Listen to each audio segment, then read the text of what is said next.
they're so bereft of ideas, and the choice for New Zealanders at year's end is going to be a vote for growth or a growth for more tax from Labour. Rahui Katane. Thank you, Mr Speaker.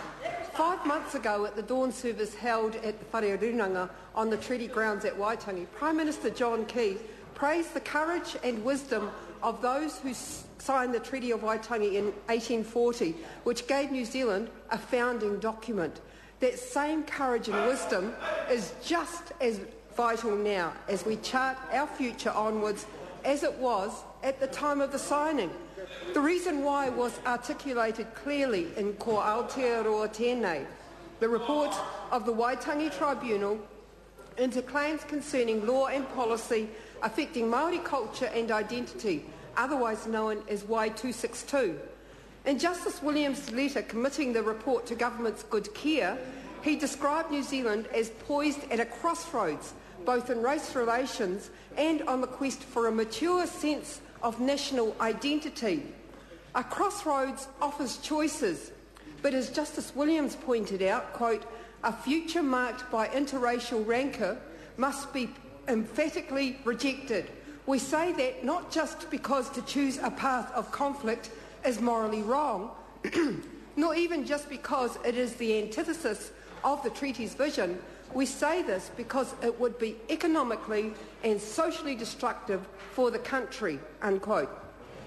It was therefore bitterly disappointing that only days after such an important statement, the ACT Party launched a campaign solely intent on polarisation and inciting racial disharmony. This was a campaign resorting to labels such as apartheid Aotearoa or the Maorification of everything as a ploy to gain political appeal. They got it terribly wrong. The crossroads we face today cannot lead to a dead-end street where the only highway is Don's Way. This is about the ongoing and continued existence of Māori as tangata whenua, the people of the land. And let's be perfectly clear, we're not going away. This is our home and we are here to stay. But our survival is not just about he tangata, he tangata, he tangata, as critical as this is.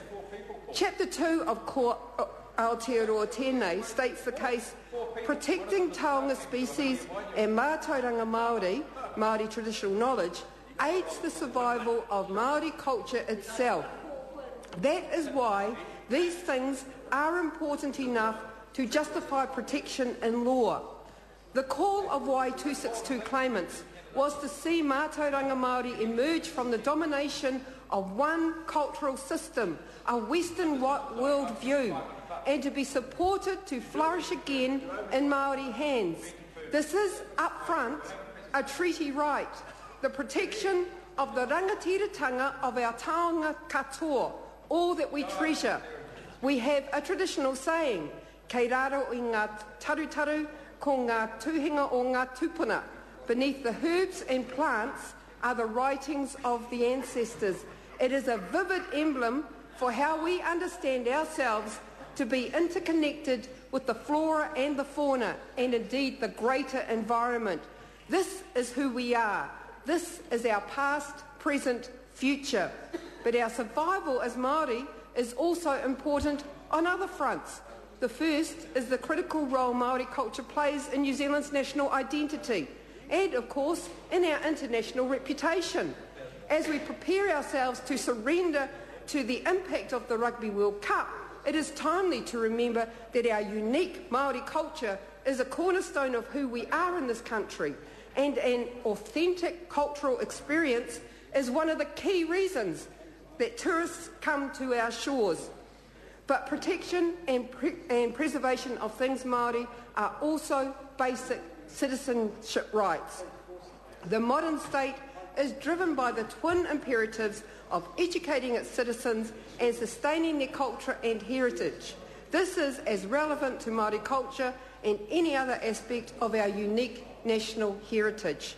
Furthermore, Māori are becoming an increasingly significant proportion of New Zealand's population.